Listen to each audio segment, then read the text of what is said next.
There are two main kinds of banana peppers. There are hot peppers and there are sweet peppers, or hot banana peppers and sweet banana peppers.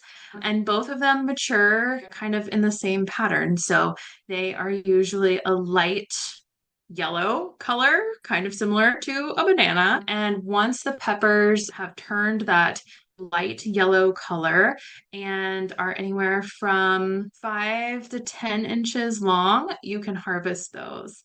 If you are harvesting hot banana peppers, just be mindful of the oils that could be in the peppers. Maybe you want to wear gloves if your skin is sensitive to those peppery oils. I know I have harvested plenty of banana peppers and my skin has had a kind of a burning reaction after harvesting the hot banana peppers.